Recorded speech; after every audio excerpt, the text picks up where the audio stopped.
اور کیا معصومین نے کبھی کسی کے اوپر اس انداز سے لعنت کی ہے؟ تو دیکھیے علماء نے بیان کی کہ آپ قرآن اگر آپ پڑھیں تو کتنی جگہوں کے اوپر پروردگار عالم نے خود لوگوں پر لعنت کی. اور باقاعدہ آیت اللہ میلانی سے جب ایک سوال یہ والا پوچھا گیا کہ خاص قسم کے جو دشمنان اہل بیت گزرے ہیں کیا ان پر کبھی رسول اللہ نے لعنت کی ہے؟ تو انہوں نے کہا جی ہاں، رسول اللہ نے جب اسامہ کے لشکر جو جا رہا تھا، جیش اسامہ، کہا تھا جو بھی اس سے تخلف کرے گا اس لشکر کے ساتھ نہیں جائے گا اس پر لعنت ہے. تو اور وہ افراد خاص دشمنان اہل بیت وہ اس لشکر کے ساتھ نہیں گئے تھے اور اس لحاظ سے وہ رسول اللہ کی اس لعنت کے اندر شامل ہو گئے تھے. تو اس لحاظ سے بھی ہے. البتہ یہ ضرور ہے کہ اس کے اندر فرق رکھنا چاہیے. ایک ہے دشمنان اہل بیت کے اوپر لعنت کرنا، ان سے بیزاری اختیار کرنا، اور ایک ہے کہ لوگوں کے اندر تعصبات کو فروغ دینا، کھلم کھلا لوگوں کے سامنے، مسلمانوں کے سامنے ان کے مقدسات کی توہین کرنا. اس سے ہمیشہ نقصان شیعت کو بھی اٹھانا پڑتا ہے اور ایک بدنامی بھی ہوتی ہے، تعصبات کا فروغ ہوتا ہے. آپ ہر جگہوں پہ تقریباً اقلیت کے اندر ہوتے ہیں، ان جگہوں کے اوپر آپ کو نقصان اٹھانا پڑتا ہے. تو اور سوشل میڈیا پہ انسان سوچتا ہے کہ میں بہت زیادہ آزاد ہوں، ہر جگہ اس طرح کی فرقہ وارانہ چیزیں اور مباحثے، اور آپ اس کے بعد نیچے کمنٹس دیکھیں کتنے زیادہ جو لوگ اس سے پہلے متعصب نہیں بھی ہوتے ان پر بھی وہاں کی اس طرح کی گفتگو ان کو بھی متعصب بنا دیتی. تو فرقہ واریت سے اجتناب کرتے ہوئے لیکن دونوں کے اندر ایک توازن آپ کو برقرار رکھنا پڑے گا. بہت سے لوگ اس طرح سے وحدت کو لینے لگتے ہیں کہ وحدت کے معنی گویا یہ بن جاتے ہیں کہ انسان عقائد کے اندر بھی وحدت اس کی آ جائے. تو دیکھیے وحدت کا ایک اصول ہمیشہ یاد رکھیں کہ مشترکات جو ہیں اس کو متن میں رکھنا چاہیے، اختلافات کو حاشیے میں رکھنا چاہیے. یعنی جو ان کی اور ہمارے درمیان، دیگر فرقوں کے درمیان جو مشترک چیزیں ان کو متن کے اندر رکھیں، ان کو بیس بنائیں، اختلافات کو حاشیے پہ ادھر ادھر کر دیں. وہ ٹھیک ہے، وہ ہمیشہ رہیں گے، وہ تو آپ کے اپنے اندر کتنے ایسے افراد ہیں جن کے ساتھ فکری اور علمی آپ کا اختلاف ہوتا ہے، لیکن ان سے آپ جھگڑتے تو نہیں ہیں، لڑتے تو نہیں ہیں، تعصبات کا شکار تو نہیں ہوتے ہیں. تو دوسروں کے ساتھ بھی اس طرح سے کرنے کی کوئی ضرورت نہیں. لیکن اس لحاظ سے یہ ضرور ہے کہ ایسا نہ ہو کہ یہ جس کو کہا جاتا ہے کہ یہ جو تولا اور تبرہ ہیں کہ لازمی جز ہیں آپ کے مذہب کا، اس سے دستبردار نہیں ہوا جائے گا. یہی وجہ ہے کہ آیت اللہ میلانی کا ابھی میں ذکر کر رہا تھا تو انہوں نے بھی لکھا ہے کہ ان سے ایک سوال پوچھا گیا کہ روایت صحیح ہے کہ ہمارے چھٹے امام ہر نماز کے بعد دشمنان اہل بیت پر تبرہ کیا کرتے تھے. تو انہوں نے فرمایا جی ہاں، اس کی سند صحیح ہے، میں اس کی تائید کرتا ہوں. یعنی ایسی بات ہے کہ علماء یعنی دونوں چیزیں آپ کو ساتھ لے کر چلانی ہیں. یعنی ان سے دشمنان اہل بیت سے بیزاری بھی دل میں رہے، ان کے اوپر لعن یہ بھی حصہ رہے آپ کا، اور اس کے علاوہ اس تعصبات کا شکار ہو کر کسی فرقہ واریت کی طرف بھی بات کو نہ جائے. یہ آپ کو خود اس کے اندر بیلنس کرنا پڑے گا. اور یہی وجہ ہے کہ علماء نے لکھا ہے کہ پیغمبر اسلام نے خود قاتل امیر المومنین ابن ملجم کے اوپر لعنت کی. یعنی لعنت کرنا یہ کہا جاتا ہے کہ اس کے متن کے اوپر اعتراض ہے کہ کیسے لعن کر سکتے ہیں، یہ تو ان کے پیار و محبت کا اظہار کرنے والے معصوم شخصیات، ان کی زبان پہ کبھی لعن نہیں آ سکتی. خود روایات کے اندر ملتا ہے کہ حضرت عباس علمدار اور ان کے جو بھائی تھے، اللہم صلی علی محمد و علی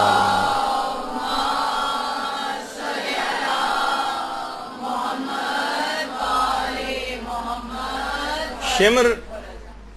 شمر جو ہے ان کے لیے ایک امان نامہ لے کر آیا تھا باقاعدہ. اچھا دیکھیے، لوگ کہتے ہیں کہ دیکھیے وہ اپنے خاندان کے اعتبار سے ان کا دور پرے کی رشتہ داری ہوتی تھی، اس وجہ سے وہ امان نامہ لے کر آیا تھا. یہ اس طرح سے آج ہوتا ہے نا کہ مخالف کیمپ کے لوگوں کو توڑا جائے، انسینٹیوز دے کے ان کے لشکر میں پھوٹ ڈالی جائے تو ہمارے ساتھ مل جاؤ تو جان بخشی ہو جائے گی، تاکہ تتر بتر ہو جائے لشکر. وہ کسی محبت کی وجہ سے نہیں تھا، نہ کسی قبیلے کی وجہ سے تھا، بلکہ لشکر امام کو توڑنے کی ایک سازش تھی. تو انہوں نے نہ صرف یہ کہ اس کی پیشکش کو بالکل ٹھکرا دیا تھا حضرت عباس علمدار اور ان کے بھائیوں نے، اور کہا کہ تیرے ہاتھ ٹوٹ جائیں اور تیرے اس امان نامے پر بھی لعنت ہو. یعنی یہ جو لفظ ہے یہ دشمنان اہل بیت کے لیے عام طور پر زبان معصومین کے اندر بھی رائج رہا ہے، اور حضرت عباس کے متعلق بھی ملتا ہے کہ انہوں نے اس انداز سے لعن کی تھی. اور یہی وجہ ہے کہ جو تولا اور تبرہ کہا جاتا ہے یہ مومن کے دو بالوں پر ہیں جس سے مومن جو ہے پرواز کرتا ہے. اور روایات میں یہ بات بھی آئی ہے بہار میں کہ جو شخص بھی تولا کو قبول کرتا ہے لیکن تبرہ کو قبول نہیں کرتا. اس کی مثال اس شخص کی سی ہے جس کی ایک آنکھ ہو, کانا, ایک آنکھ سے نابینا, یعنی یہ کامل نہیں ہے یہ شخص. اور ایک روایت کے اندر بہار میں یہ بھی آیا کہ جو تولا مانتا ہے اور تبرہ نہیں مانتا ہے وہ جھوٹا ہے, اسے جھوٹا قرار دیا گیا ہے. یہی وجہ ہے کہ ہمارے کتنے علماء ایسے گزرے ہیں, جیسے کہ آیت اللہ کوہستانی, یہ فرماتے تھے کہ تبرہ جو ہے تولا سے بھی بالا تر اور اس کا خود ثواب تولا سے بھی زیادہ ہے. اور فرماتے تھے روایات اس پر شاہد ہیں, ہم نے اپنی طرف سے ویسے ہی نظریہ نہیں رکھا ہے, لیکن بہت سارے علماء اس کے قائل رہے.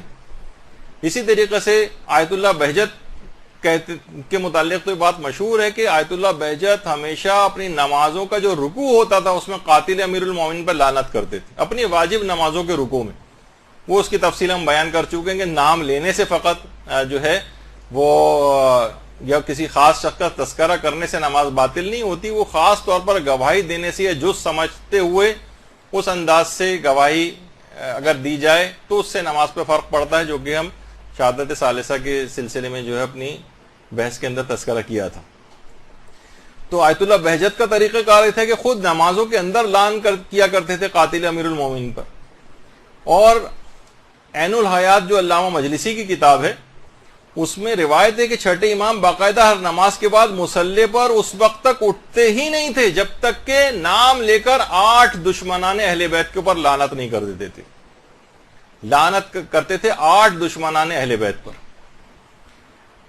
تو باقاعدہ روایت کے اندر ہے بھی, شاید القطرہ جو کتاب ہے اس کے اندر ہے, لیکن میں نے صرف حوالے کے طور پر اس کو دیکھا ہے, خود کتاب کے اندر نہیں دیکھا ہے, کہ چوتھے امام سے باقاعدہ کسی نے پوچھا کہ مولا درود بھیجیے محمد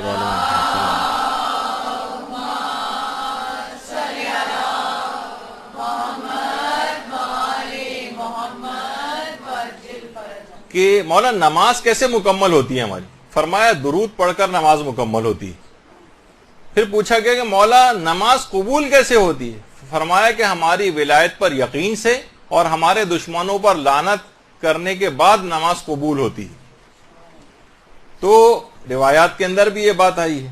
اچھا, علماء نے جو علماء عرفان ہیں بہت ساری آیتوں کی عرفانی تشریحات بھی.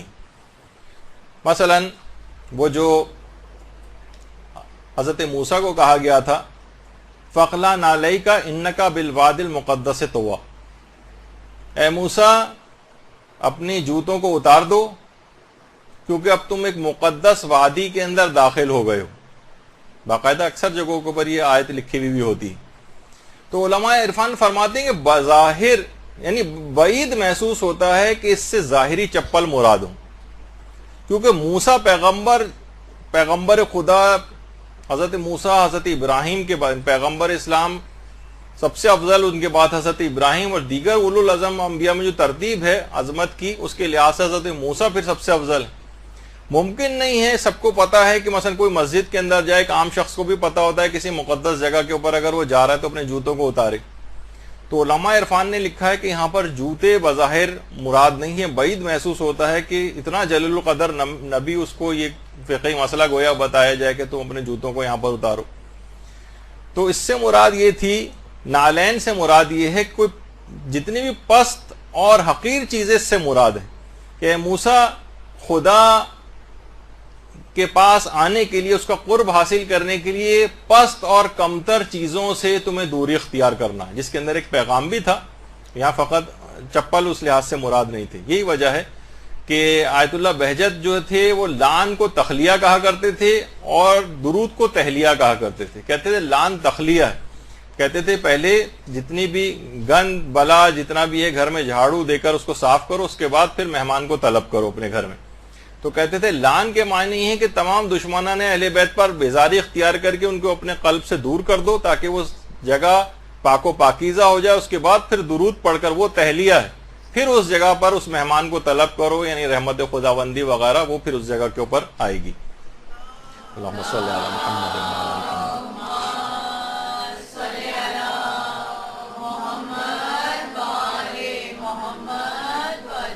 اچھا, حوضہ علمیہ کے ایک عالم کا خواب بہت سی کتابوں کے اندر موجود ہے, جس میں انہوں نے کہا کہ ایک زمانے میں یہ تھا کہ سوال بہت گردش کر رہا تھا کہ صلوات زیادہ افضل ہے یا لعن زیادہ افضل ہے. تو کہنے میں نے ایک دفعہ سویا اور سونے کے بعد پھر میں نے خواب میں دیکھا کہ آیت اللہ العظمی سید محمد رضا گل پائگانی کسی جگہ بیٹھے ہوئے ہیں اور لوگوں کے سوالات کے جوابات دے رہے ہیں، اور میں نے دیکھا کہ خط ان کے پاس آیا ہے اور کوئی ان کو خط پڑھ کر سنا رہا ہے کہ آغا یہ سوال آیا، اور سوال کے اندر بالکل یہی سوال ہے جو میرے دماغ میں گردش کر رہا تھا اس سے پہلے، اور یہ بحث تھی کہ لعن زیادہ افضل ہے یا صلوات زیادہ افضل ہے.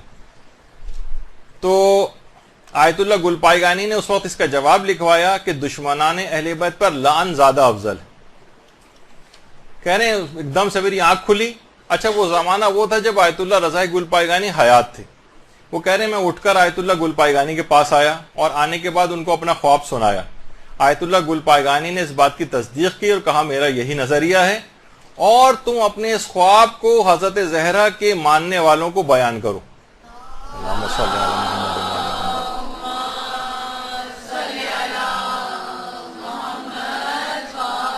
محمد. تو علماء کے اندر باقاعدہ یہ بحث رہی ہے، اور یہی وجہ ہے کہ علماء کہتے ہیں کہ اگر تبرہ نہ ہو تو انسان حقیقت میں اس کا تولا بھی ثابت نہیں ہوتا ہے. یہ دونوں بالکل ایک لازمی جز ہیں.